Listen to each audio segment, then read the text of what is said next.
नमस्कार दोस्तों, आप सभी का स्वागत है आज की इस नई कहानी में। माँ, बहू और बेटा तीनों डाइनिंग टेबल पर बैठकर खाना खा रहे थे। खाना खाते खाते बेटा अपनी पत्नी से बोला, निशा, तुमने आज फिर से दाल रोटी ही बना दी। कम से कम खाना बनाने में तो कोई आलस मत किया करो।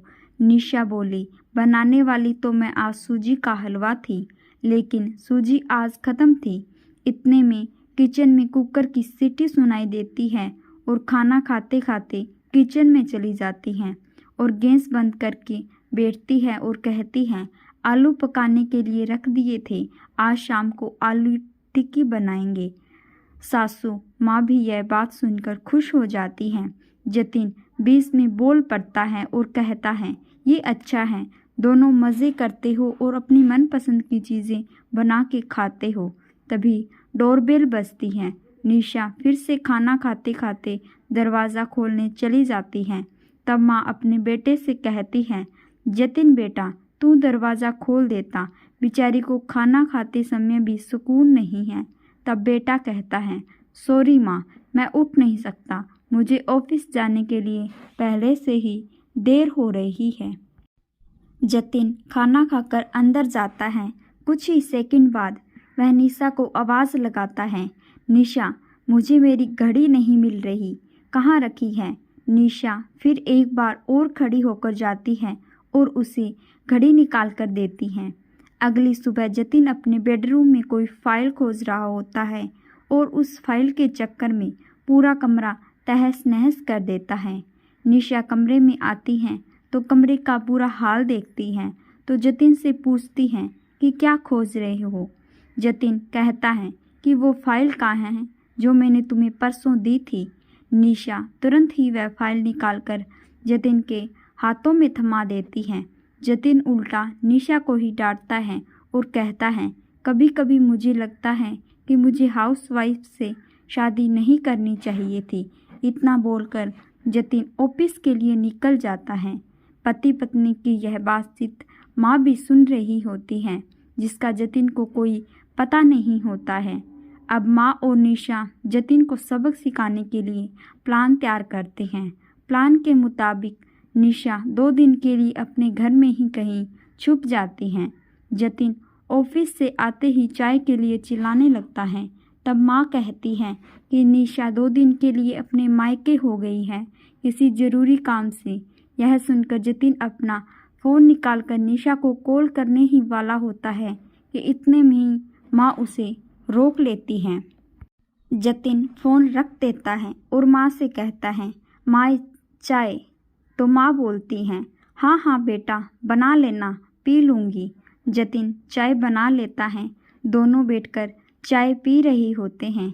तब माँ बोल पड़ती है, चाय तो तुमने अच्छी बनाई है, लेकिन निशा चाय में तुलसी की कुछ पत्तियाँ डालती हैं, जिससे चाय का स्वाद अलग ही बढ़ जाता है।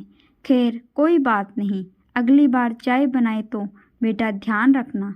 जतिन माँ की तरफ ही देखता रह जाता है। जतिन थोड़ी देर बाद माँ से कहता है, माँ आज खाने में मटर पनीर। माँ फिर से जतिन की बात काटते हुए कहती हैं, अरे वाह, आज मेरा बेटा मुझे मटर पनीर बना के खिलाएगा, बहुत अच्छी बात है। जतिन जोर देकर बोलता है कि माँ, मैं आपको मटर पनीर बनाने को कह रहा हूँ। माँ कहती है, नहीं बेटा, अब मुझ में पहले जैसी ताकत कहाँ, अब मैं किचन में खड़ी नहीं रह सकती, मेरे घुटनों में भी तो दर्द है। जतिन ना चाहते हुए भी खाना बनाता है। माँ देखती है कि जतिन ने तो दाल रोटी बनाई है। माँ जतिन से कहती है कि बेटा, तू तो आज मुझे मटर पनीर खिलाने वाला था ना। जतिन कहता है कि माँ, क्या यह आसान है बनाने के लिए? माँ बोली, निशा होती तो आज वो मुझे मटर पनीर ही खिलाती। चलो कोई बात नहीं, दाल रोटी ही खा लूँगी। जतिन ने पहला निवाला मुँह में रखा था कि माँ बोल पड़ी, बेटा, दाल में थोड़ा नमक कम है, जाकर ज़रा नमक तो ले आओ। जतिन खाना खाते समय चला जाता है और नमक लाकर माँ को देता है और खाना खाने बैठता है। बीच में ही माँ खांसने लगती है और कहती हैं कि जतिन, लगता है गले में खाना अटक गया, प्लीज़ मुझे थोड़ा पानी ला दो। जतिन फिर से टेबल से उठता है और माँ को पानी लाकर देता है। इस सब के बीच जतिन के चेहरे पर परेशानी को साफ देखा जा सकता है। जतिन को अब महसूस भी हो रहा था कि जैसा बर्ताव वह निशा के साथ करता है तो उसे कितना बुरा लगता होगा।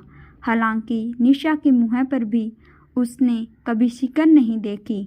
अगले दिन सवेरे सवेरे जतिन सब्जी काट रहा होता है और निशा के बारे में सोच रहा होता है और ही मन उसे निशा के साथ किए अपने बुरे व्यवहार पर दुख भी होता है।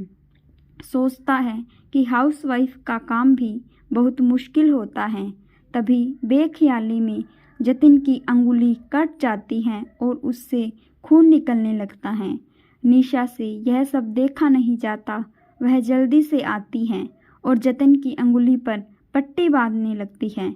ये देखकर जतिन काफ़ी खुश होता है। निशा जतिन को सारा प्लान बताती है। जतिन कहता है कि आज के बाद घर का काम हम दोनों मिलकर करेंगे और मेरी सभी गलतियों के लिए मुझे माफ़ करें।